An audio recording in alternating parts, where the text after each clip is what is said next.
Om Swastiastu, pemirsa Bali TV, kembali saya Winata menjumpai Anda. Kali ini dalam Bisnis Bali News, saya akan mewawancarai Ibu Ayu Saraswati.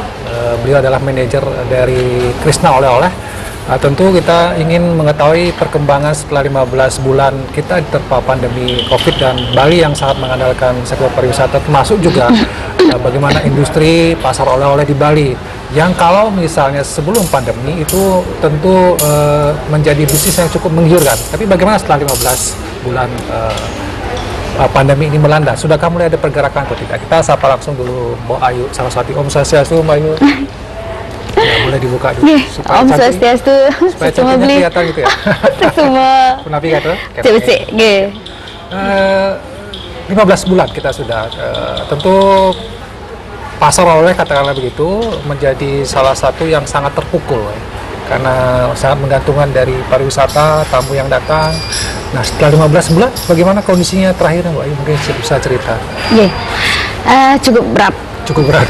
Mulai dari pandemi bulan Maret, pertengahan Maret, tahun lalu 2020 Maret, pandemi menerpa, kami benar-benar terpukul. Shock banget, terpukul.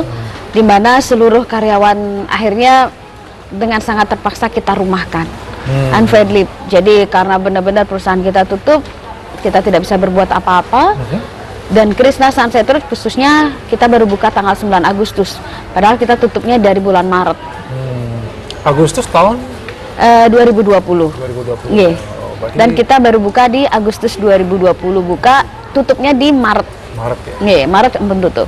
Jadi ini sudah bulan Juni, sebenarnya dari Agustus 2020 tetap buka atau setengah buka atau seperti apa sebenarnya? Dari Agustus itu, 9 Agustus tepatnya kita sudah buka sampai sekarang. Kondisi lumayan bagus sebenarnya setelah kita buka itu di bulan November, Desember, kondisi mulai baik. Kemudian ditutup lagi adanya PPKM, kemudian boleh dibilang low banget lagi ya. Sedih sekali dari awal pandemi sampai benar-benar kita kembali buka itu, toko benar-benar tutup total dan karyawan kami rumahkan dengan kondisi unpaid leave. Tapi dari owner, dari Aji dan Ibu tetap berupaya bagaimana bisa membantu karyawan dengan memberikan sedikit support berupa sembako. Kalau dari perusahaan jujur untuk bayar listrik aja kami benar-benar kewalahan karena hampir 5 bulan kami tutup total, sama sekali tidak ada pendapatan. Jadi itu yang membuat kemudian tutup total karena untuk bayar listrik saya juga. Tapi sudah ketika mulai dibuka ada pergerakan, ada cukup ramai di November 2020. Betul. Ada PPKM? Ada PPKM, tutup lagi. Maksudnya Krishna tidak tutup kembali, tapi kondisi penjualan sangat anjlok. Awalnya karyawan sudah kami panggil ya, apapun kondisinya, ayo kita berusaha pekerjakan karyawan walaupun mereka tidak bisa full banget bekerja 30 hari minimal mereka bisalah untuk bertahan, untuk makan, untuk bayar kos bagi orang-orang anak-anak kita yang ngekos di Denpasar seperti itu. Ya boleh dibilang pandemi ini merupakan pukulan terberat buat kita. Kami juga sempat tiarap mungkin pariwisata di Bali yang paling pertama kena dampaknya, dan mungkin untuk bangkit kembali itu butuh perjuangan yang cukup berat, panjang sekali. Ini sudah mau 1,5 tahun ya beli ya, 1 tahun 5 bulan ya sekarang. Dan ini boleh dibilang sangat terasa sekali di Bali, apalagi kita di Bali sektor pariwisata adalah merupakan sektor perekonomian utama bagi masyarakat Bali. Tentu pasar oleh-oleh seperti Krishna Oleh-oleh tidak akan bisa berjalan kalau tidak ada tamu, karena yang paling kunci adalah tamu. Tapi di tahun 2021 ini, apakah kondisinya lebih baik, lebih buruk di 2020? Kondisi Krishna jika kita bandingkan antara tahun 2020 dengan 2021, ada satu perbandingan yang cukup unik. Kalau di 2020 pada saat kita mulai buka di bulan November dan Desember itu kondisi tamu sangat bagus ya? Kondisi tamu sangat bagus. Kemudian kalau di bulan Januari 2021 kondisi drop karena waktu itu sempat diterapkan oleh pemerintah PPKM, PSBB seperti itu, sehingga tidak ada tamu-tamu dari luar Bali yang datang ke Bali. Jadi kita hanya sangat sedikit beli. Itu pun kalaupun ada tamu yang datang, mereka rata-rata lewat bandara, dan lewat bandara awal-awal tuh kan harus pakai swab segala macam, Sekarang pun masih seperti itu, tapi para tamu sudah terbiasa dengan kondisi itu. Mereka harus rapid, mereka harus swab antigen seperti itu. Kalau untuk perbandingan, ketika di 2020 di November dan Desember itu bagus banget. 2021 ada PPKM, PSBB drop kembali. Kemudian sampai di Maret. Di Maret kita perlahan sudah bangkit lagi. Ada beberapa tamu-tamu tamu-tamu domestik sudah mulai berdatangan datang. Kemudian lagi ada penerapan di bulan Mei, tanggal 6 Mei sampai tanggal 17 kemarin.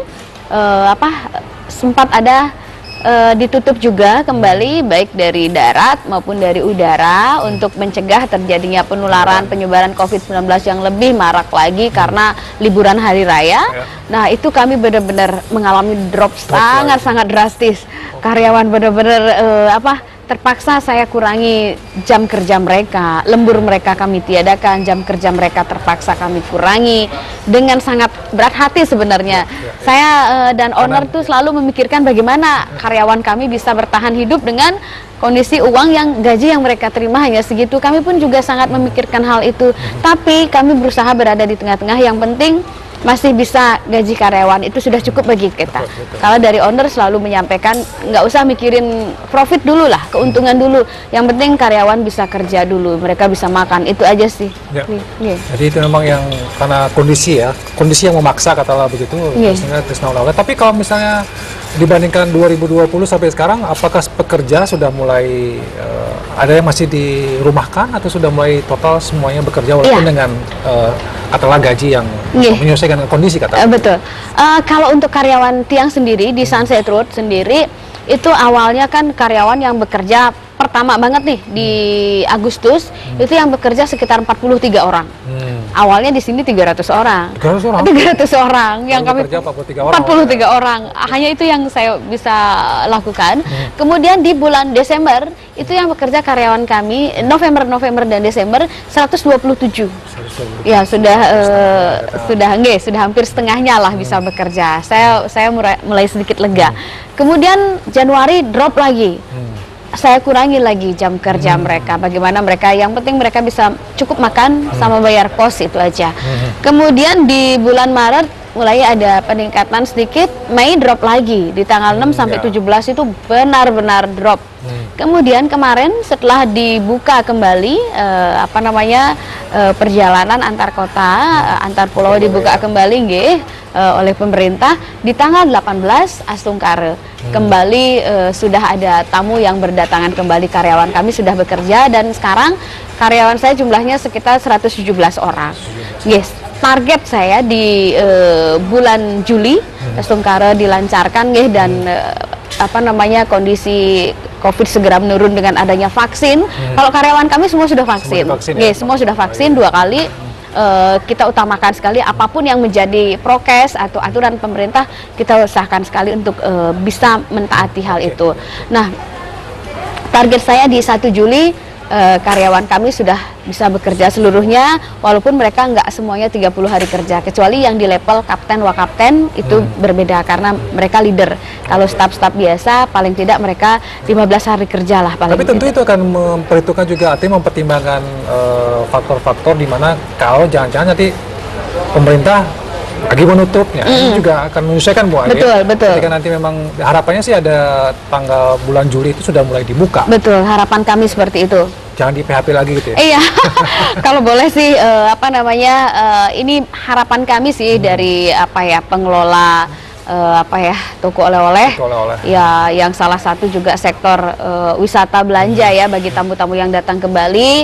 Apapun yang terbaik, yang menurut pemerintah yang terbaik buat masyarakat, kami pasti mendukung. Semoga saja benar-benar di tanggal 1 Juli itu dibuka kembali pariwisata sehingga Bali kembali bangkit dan karyawan bisa kembali kami pekerjakan. Baik, kalau misalnya yang menjadi harapan artinya bahwa apa sih kebijakan yang paling penting, apakah membuka pintu domestik atau membuka pintu internasional yang sebenarnya diharapkan seperti Mbak Ayu di pasar oleh-oleh ini? Kalau saya pribadi, Tiang pribadi mewakili Krishna Oleh-oleh, karena pangsa pasar kami adalah domestik. Domestik ya. Ya, pangsa pasar kami adalah domestik, tapi kan bagaimanapun pariwisata di Bali juga pangsa pasarnya sangat tergantung juga dari mancanegara. Iya, wisatawan mancanegara. Tapi kalau kami di Krishna Oleh-oleh sendiri dibukanya untuk wisatawan domestik itu merupakan satu kebahagiaan sekali buat kami karena market kami adalah memang wisatawan domestik ya yang datang dari luar Bali, Jakarta, Jawa dan lain sebagainya. Kalimantan, Sumatera. Itu banyak sekali tamu-tamu kami.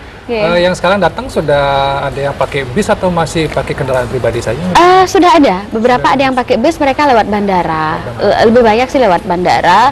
Kemudian kalaupun ada yang mobil-mobil pribadi, mereka jumlahnya agak kecil. Ada juga. Sudah ada rombongan sebenarnya? Sudah ada rombongan. Dari bus ada, tadi pagi ada masuk juga satu bus. Rencananya di Krishna yang di Nusa Kambangan hari ini juga ada masuk 2 bus. Baik, kita juga ingin informasi kan barang yang dijual di pasar oleh-oleh ini juga tentu diambil dari UKM-UKM yang ada di Bali. Betul. Ini apa juga ketika Krishna Oleh-oleh tutup atau turun penurunan pendapatannya, penjualannya itu juga berpengaruh terhadap barang-barang yang disuplai oleh UMKM ini. Sangat berpengaruh karena bagaimanapun juga kami tidak mungkin menerbitkan PO kepada UMKM atau para supplier kami yang bakal bawa barang ke Krishna, nggak mungkin kita terbitkan PO karena barang-barangnya sendiri juga masih banyak. Nah, kami di dalam sendiri melakukan maintenance bagaimana barang-barang ini tidak kotor, tidak rusak karena kondisi toko yang lama sekali tutup 5 bulan, kami ngerawatnya biar tidak sampai berdebu satu persatu, kita bersihkan. Betul, jangan sampai mengecewakan tamu, kemudian ada reject, apalagi kalau yang kayu-kayu itu ada bubuan seperti ini benar-benar ekstra. Baik, kalau boleh tahu juga produk yang paling laris sebenarnya di pasar oleh ini apa ya? Camilan nomor 1 itu camilan khas Bali seperti kacang kapri, kacang tari Bali, kemudian kacang matahari, pai susu aji, pai susu dian. Pokoknya makanan camilan-camilan itu nomor 1. Yang kedua adalah baju kaos. Baju kaos. Setelah nikah baru masuk ke kain pantai, baju barong, baju bambu, lukisan gitu ya. Yang camilan makanan gitu. Iya, camilan nomor 1. Baik, karena sudah dari akhir ujung bisnis Bali News gitu ya. Mungkin Bayu mempertegas kembali harapan ya kepada pemerintah ini supaya bisnis seperti pasar oleh walaupun bagaimanapun juga merupakan bisnis yang dimana menghidupi gitu ya karyawan yang jumlahnya ratusan, kemudian juga menghidupi UMKM. Apa yang Mbak Ayu ingin sampaikan kepada pemerintah? Silakan Mbak. Terima kasih Bli. Harapan kami untuk pemerintah semoga pastinya pemerintah akan melakukan yang terbaik buat masyarakatnya. Kami sangat yakin hal itu. Harapan kami semoga pariwisata Bali tetap dibuka, segera dibuka, sehingga kita masyarakat Bali yang bergerak di sektor pariwisata boleh dibilang hampir 90% bisa kembali bangkit dan bisa kembali menata kondisi Bali. Apalagi kami di Krishna Oleh-oleh sendiri mempunyai ratusan UKM yang ada bernaung di bawah Krishna, kemudian juga boleh dibilang sampai ribuan karyawan. Semoga bisa melewati kondisi berat ini dengan baik. Itu sih harapan kami. Terima kasih Mbak Ayu. Yang penting tetap menerapkan prokes. Ya, masyarakat harus menerapkan prokes gitu supaya Bali ini bisa segera melewati pandemi atau paling tidak kasus positif menurun, terkendali, sehingga ini meyakinkan pemerintah untuk membuka. Betul sekali. Jangan pernah sekali-sekali melanggar prokes. Lakukan itu karena itu juga merupakan citra kita menguatkan pariwisata Bali bahwa kita benar-benar serius melawan pandemi ini. Terima kasih sekali lagi Mbak Ayu. Mudah-mudahan kita bisa survive semuanya menghadapi kondisi ini yang 15 bulan, mudah-mudahan tidak tambah panjang lagi ya. Dan itu sekali lagi tergantung pada bagaimana kesehatan kita, prokes dilaksanakan sehingga dengan demikian ekonomi bisa bangkit, industri katakanlah usaha seperti oleh-oleh ini juga bisa segera bangkit, bekerja kembali, pekerjaan UKM-nya bisa kembali berproduksi. Demikian bisnis Bali News kali ini, saya ucapkan terima kasih atas perhatian Anda. Saya tutup dengan Promo Santi. Om Santi. Terima kasih, sampai jumpa.